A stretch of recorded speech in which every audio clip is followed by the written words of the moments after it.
that's kind of old tech. So I'm glad that they got CarPlay in there, but yeah, it is a good handling car. It's got pretty good value for the money. Here's another one. Remember I mentioned the 3 Series from BMW, the C-Class, the A4? Well, you throw an Infiniti. Infiniti is not selling a lot of these cars. I guarantee you every single month there's some heavy discounting going on in that, which brings in our sponsor.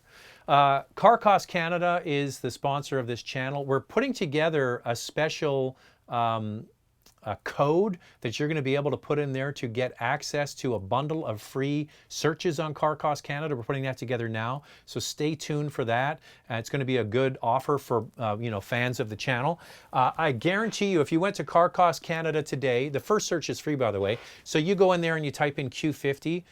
Month after month after month, there'll be money on the hood of that car, low interest rates and what have you. I mean, they're just not competing with their main competitors like Lexus, and certainly not the German cars the way they should with that vehicle.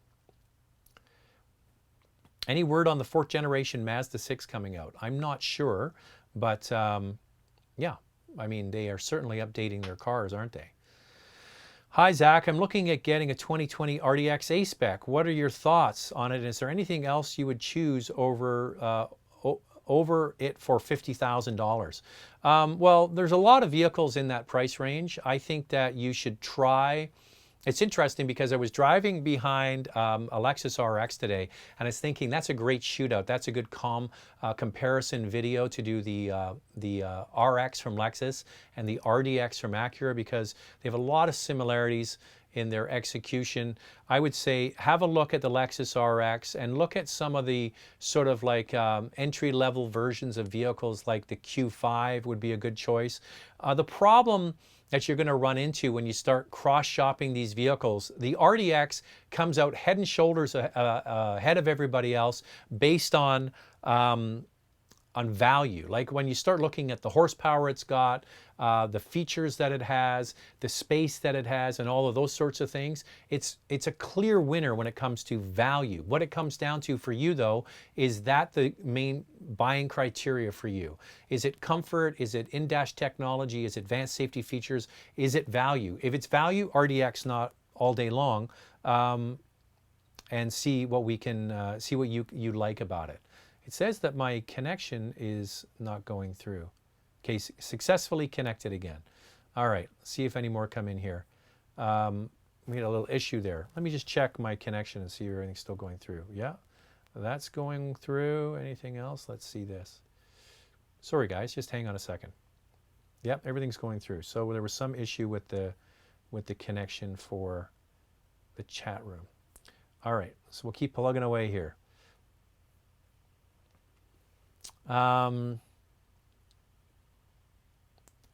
Richard says, with your TV broadcast, can you list where it's manufactured? Q5 versus Macan, Mexico versus Germany, despite similar architecture. Yeah, I mean, there's only so much you can put into a review. I mean, the one thing I'll say about reviews and what people say is like, am I doing reviews for people without an internet connection? Like, it's funny that I'm having connection problems. Because when you have a chance to look up some things for yourself, do I really need to, as the person that's doing the review, go through every single thing?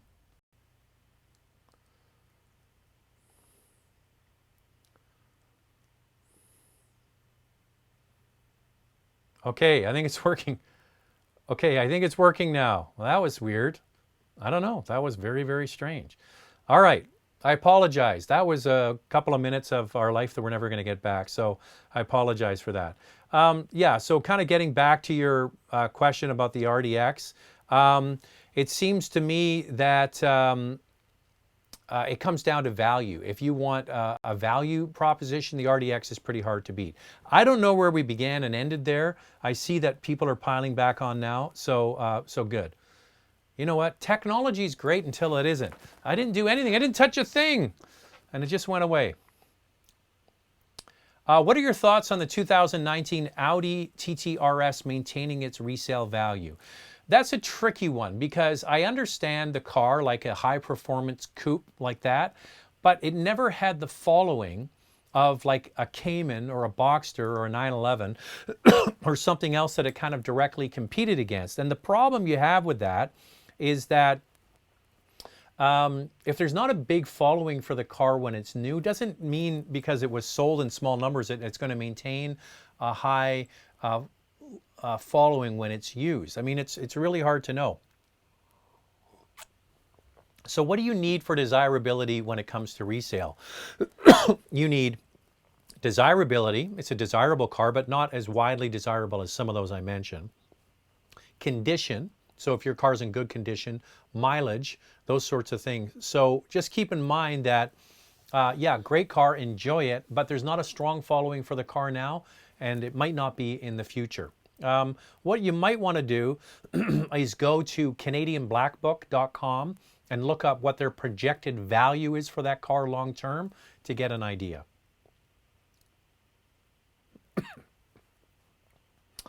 Okay.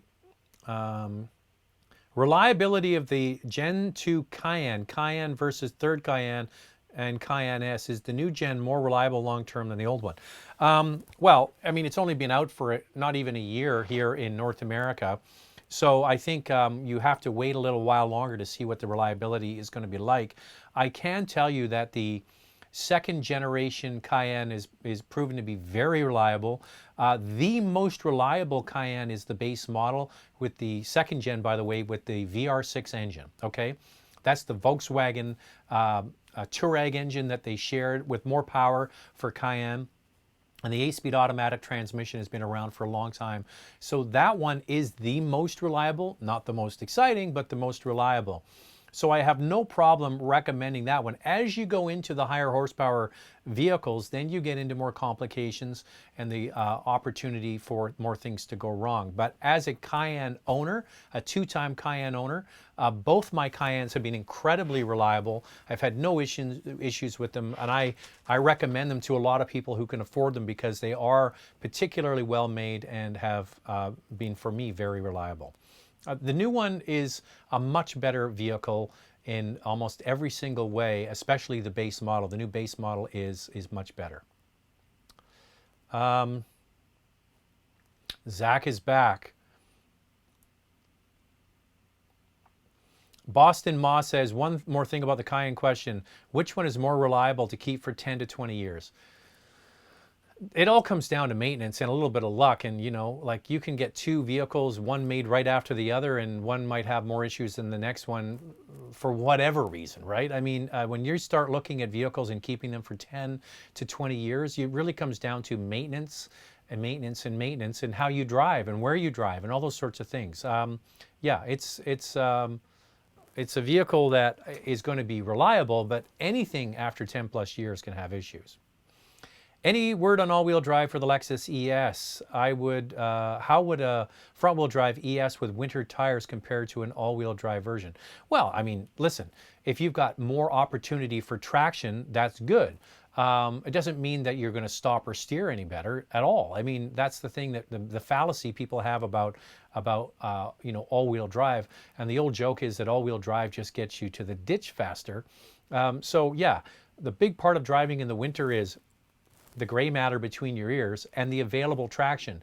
And the available traction does not change when you have all-wheel drive. It's the tires are the most important thing. So if you like a front-wheel drive ES and you put good winter tires on it, you should have no issue getting where you need to go. Roy Park says, hey, I didn't know you went to Fanshawe. I'm one of the graduates as well. By the way, I had a chance to test drive my buddy's Tesla 3, and the low on torque blew my mind. That thing is fast. Well, yeah, that's right. I went to Fanshawe, as we like to call it, Fan Belt in London, Ontario. Greetings, Zach. Very interested to know your view on the upcoming Land Rover Defender. Thanks in advance for your response. The Defender, unfortunately for me, just looks like another... It just looks like another Land Rover. It doesn't look unique and different and exciting. And I think the Defender for decades was that body-on-frame truck, just like Mercedes has with the G-Wagon, that was so different and so unique. And like, for example, look at what Jeep's being able to cultivate around the Wrangler and now the Gladiator, with this body on frame execution with all-wheel drive capability pretty much to go anywhere. Now you've turned the Defender into another of the Land Rover, Range Rover products with no real reason why. I don't know. It just leaves me a little bit cold. I can tell you one thing: a lot of people don't like the look of the latest Discovery. They don't like it. Same thing with the Discovery. They abandoned the body on frame architecture. They went to everything else they're doing in that family of vehicles, and it's kind of lost its character. I don't know. What do you think of that? I think it's lost its character. When will you be reviewing the 2020 Highlander? I believe the embargo was lifted this week. I was invited to go to San Antonio in Texas to drive it. It was last week, the exact same time I was in Portugal driving the Mark 8 Golf, and had already accepted the invite to go to Portugal to drive that car. So unfortunately, I can't be two places at once. But as soon as the Highlander is here on the ground, I will get my hands on it and do a full review. Charlottetown Spud says, I'm 43 tomorrow. Welcome, fellow Sagittarian. My birthday was on Friday. So yeah, we're very close. Not the same age, but close in our birthdays. Have always loved cars since I was into the tuner scene in the late 90s. What's your recommended sports sedan that will satisfy my need for fun and practicality? If you can get a BMW with the inline 6-cylinder turbo engine, like a 340, something like that, or a 335. I think that those cars are just like the perfect all-rounder in terms of fun, functionality, bit of prestige as well. So there you go. Brandon S. says, you skipped my question. I didn't skip your question. I was talking away, not realizing that I had gone off the air. So what do you think of the concept, the BMW Concept 4? Do you think it'll be similar when the production model comes out? I don't like a lot of these concept cars from BMW. I think they're garish and overdone, and the grills are hideous. That's my opinion. And they'll probably not come out with these huge, massive grills and what have you. But there you go. I think that I don't like the direction with those big grills. What's your take on the CX-9 compared to the competition? I love the my 2017 CX-9. Well, the CX-9, when it came out, was the vehicle that just took me back getting into it, especially if you can afford the higher GT and Signature trim, with the level of materials and finish on the inside that rivals luxury cars. I mean, there's a lot of car there for the money, and the turbocharged 4-cylinder engine does a great job. I like it a lot. I think the CX-9, this latest version, is fantastic, and you know, Mazda, to their credit, has got a lot of good things going on. Their cars handle well, the power is good, the fuel economy is good, the interiors are a class above. Yeah, what's not to like about it?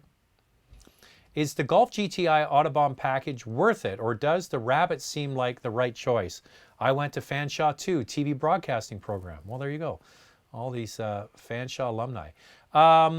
It really comes down to your budget. Listen, there is absolutely nothing wrong with getting the base model GTI, okay? I think that to get the larger wheels, the LED headlamps, and I think it's the sunroof, is what you get for the Autobahn package. I mean, all of those things you can live without. In fact, you could get the base model and then keep an eye out on Craigslist, Kijiji, or on Facebook Marketplace and find some larger GTI wheels if you wanted to get the bigger wheels and put them on your car. That's something you could certainly do. And then keep the existing wheels and maybe put winter tires on them, something like that. So yeah, it all comes down to your budget. Nothing wrong with getting the base model. I think the Autobahn, if you can afford it, is nice because for me, number one is the LED lighting package. Son of Tamrel says, if I win the lotto, I'm getting the RS6 Avant wagon hands down.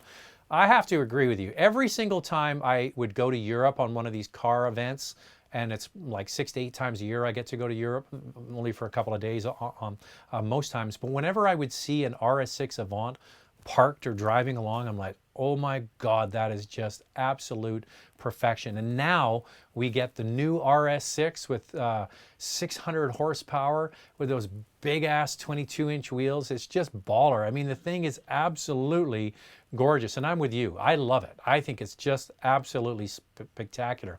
But I'm a wagon guy. I like wagons. Josh says, I hear Macan will be all electric in the coming year. What have you heard? I think a sub 80,000 Macan would be a winner. That is the next vehicle to come from Porsche in the full electric world. So first of all, we got to get Taycan across the ocean and on our shores. So yes, there's going to be Taycan Turbo, Turbo S, and the 4S are coming. But the first full electric, the next full electric model will be Macan. So yeah, stand by from that. So probably fairly soon, as you mentioned, maybe in the year. Sir Frederick, Santa Fe versus Tiguan, very similar in size. Your thoughts between the two? I would drive them both and see what you like. Do you need the third row in the Tiguan? Santa Fe does not have it now. It's strictly a two-row, 5-passenger SUV, which is fine. But the nice thing about the Tiguan is that you can, for only $750, add that third row. And if I was buying one, even if I didn't need the third row, I would spend the $750 and order it with it, just for resale value. I think people will maybe be looking for that in the future. So drive them both and see what you like. Now, on paper, you might say, okay, well, the Santa Fe is going to be a better driver. They're both turbocharged engines, but I would suggest that you drive them both to see your experience, because I drove the Santa Fe and I thought the power was okay. My colleague Brian Chow drove it and he thought it was like the turbo lag on it was awful. Now, it could have just been a problem with that particular unit. So this is what you need to do, is shop and try them and see what you think. Raj says, interesting, Canadian Black Book has M2 competition, has a lower expected value than the TT RS, all things being equal. Well, I think, Raj, it comes back to what I said, is scarcity drives often resale values. So if you have very few vehicles sold new, in the used market, if you want to buy one, you have to wait for one to come up for sale. And when they come up for sale, you have to basically come and meet the buyer with the value that they're looking for. So the thing is, with less TTRSs sold new, means there's going to be less in the used market. And maybe there's more M2s available, and that just means that there's going to be more available used. So it comes down to your threshold for risk, really. Both are great cars, but there you go. Happy belated birthday, Zach. I hope you had a good one. Well, I did get home, as I mentioned. If you're just tuning in now, I just got back a week or so ago from Tenerife and had a bit of the flu. So it wasn't the best, but yeah, it was a good birthday. Test drove the new BMW 340. Power is amazing, but car steering felt extremely numb. What, in your opinion, delivers a nice steering feel in the same category or overall four-door type car? Thank you. I would say that the G70 from Genesis was a really nice car and a nice steering feel. I think that I'm surprised that you found it numb. Here's the one thing I say. The thing is that BMW, in their 340, it's the M version, the M340, or the 340M, is they put in their progressive steering rack, okay? So when you come to a corner, you turn it a little bit and it goes around like 90 degrees. So that digital feel, it's not a one-to-one sort of ratio with the steering, like you turn the wheel and the wheels turn the same amount. It's progressive, okay? It's doing more of it for you. And I agree with you. It does have a feeling that it takes a while to get used to. Here's the thing I say to people about steering and steering feel and maybe what you're used to driving now. Trust me, 2-3 weeks from now, you forget all about it, okay? It's not bad, it's different, and that's what you really have to adjust to. It's just that it's different. I would say that the G70 from Genesis is worth a shot. Good evening from Ottawa. Help me decide, please. VW Atlas 5-seater, Acura RDX A-Spec, or Highlander Limited. I really like them all, thanks. Well, you got some different products here. You've got two mid-size utilities and one sort of compact. The RDX is in the compact sort of category for utility. The 5-seater Atlas is a mid-size, it's a big vehicle, and the same for the Highlander Limited. So you really have to decide on what size you want and then go from there. Are you talking about the all-new Highlander or the existing one? It would seem, let's jump around here, it would seem that Audi is pushing marketing buttons to get my money for an upcoming RS6 Avant, RS7 or RS5 Sportback. Are your impressions of the RS series vehicles a huge step up from past RS? The problem is we didn't have a lot of RS in Canada, so I didn't have a lot of time behind the wheel. These new cars, so I just was on the RS Q8. The video just went up today, so go and watch that. What I can tell you is Audi's philosophy for these cars is not all about brute force. It's not. It's about an overall cohesive package. So yes, they have 600 horsepower, but it's not 600 horsepower that's beating you in the face every minute of the day. It's not a suspension that crashes over bumps and kills you every step of the way. When you drive behind the wheel of the RS Q8, for example, and you just put it in regular drive and sort of the automatic settings, it just drives like a large luxury SUV. It's only when you turn up the settings to the most advanced that you get that real kick in the pants and that real sort of much more assertive feel. So speaking to the head of sort of RS when I was at the launch there, talking to them, the philosophy for these cars is to have a wide envelope of potential buyers. So somebody that wants the most prestigious car and the looks of like an RS6 Avant, but doesn't want to feel like they're getting beaten up every day, the car will deliver the luxury part of the Audi formula to that person commuting to work every single day. And it's only when you ask the car to be its most assertive that it'll do it, okay? So the envelope is wide for comfort and luxury to performance and assertiveness. So that's my overall takeaway from it. If you just get behind the wheel and start it up and drive away and you're like, it can feel a little underwhelming. You're like, this is an RS? It's only when you ask it to be an RS that it delivers that. Does that make sense? So it's meant to be a vehicle and the family of vehicles that can do everything for you. That's the theory behind it. Happy birthday, Zach. Why are so few Canadians like a true F? What does that mean? I'm not sure what that means. Zaki Nassim, cool name. Good evening from Ottawa. What are your thoughts on the CX-30? How does it differ from the CX-5 and CX-3? Well, it's right in the middle. The CX-3 is the little bear. The CX-5 is the mama bear, or the papa bear, and this is the mama bear right in the middle. So go and watch Max's video. It just came out this week.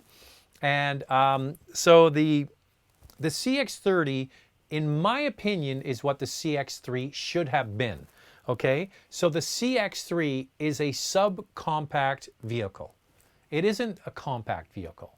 And they made it, in my opinion, too small. The back seat is tiny and so is the cargo area. You know who buys CX-3s? Empty nesters. Kids have grown up, maybe at university, they want a second car, and they just need a little city runabout, sit up a little higher, that kind of thing. This now is a vehicle that can be used by a wider group of people. So not only by empty nesters, it could also be used by a young couple that's starting out in their career, maybe have one kid and they don't need a CX-5. That's the market. So it's basically a cookie cutter formula. This is now just the bigger version. And in my opinion, what the CX-3 should have been to start with. Have you ever thought of collaborating with the boys from Straight Pipes? Yeah, I see those guys all the time. They live in Toronto and I don't, so that's one reason. Any word on the 2020 possible Acura MDX updates? There is going to be a new MDX coming. When it's going to be announced, I'm not quite sure.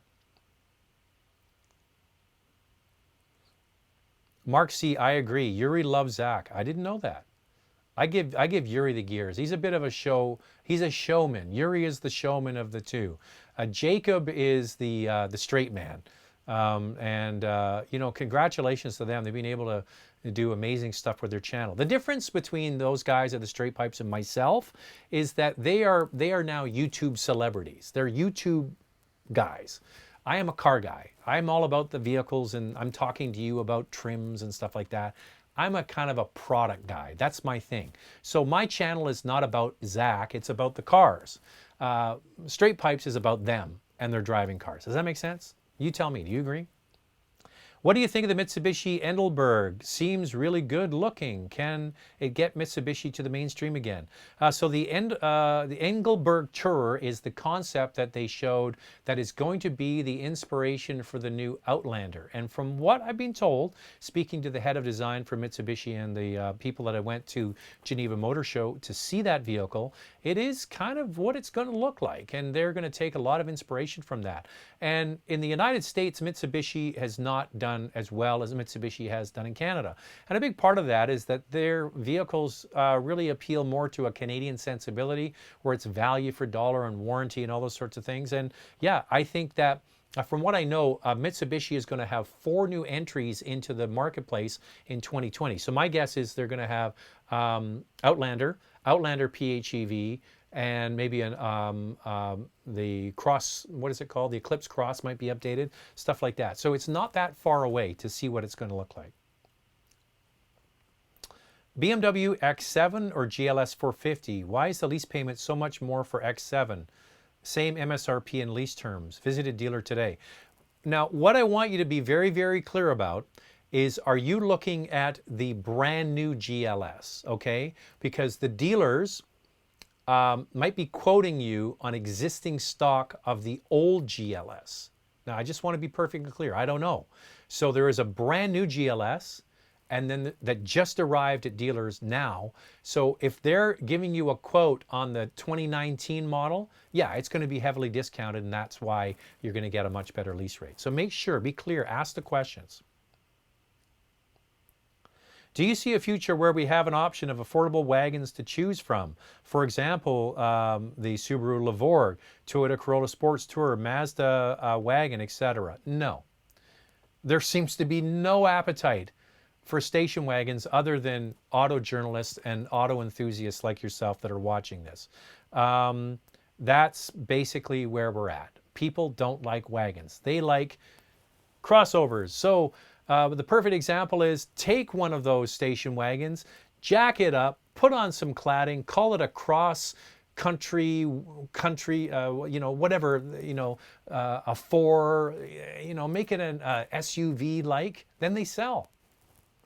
Look at the A4 Avant, got rid of it. They brought in the sort of whatever the hell it's called, I can't remember, cross, whatever, all road. That's what sells. So the short answer to your question is, people don't buy these.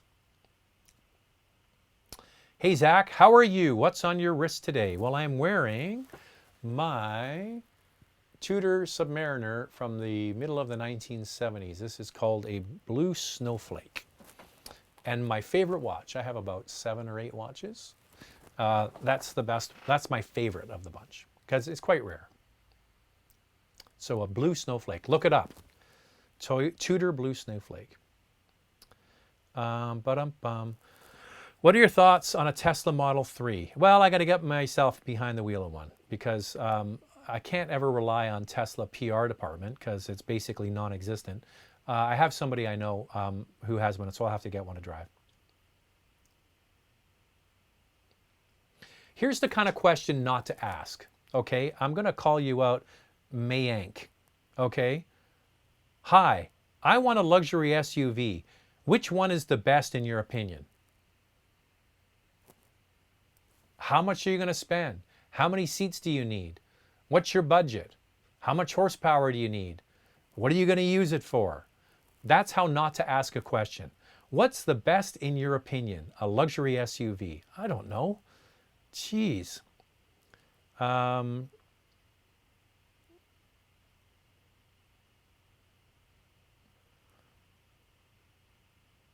Hey, Zach, what are the black thumbtacks on the world map behind you? Well, you obviously didn't tune in at the beginning of the show, because I just put a new one up there for Tenerife. So these are all places I've been in the world. Almost all entirely on car trips, by the way.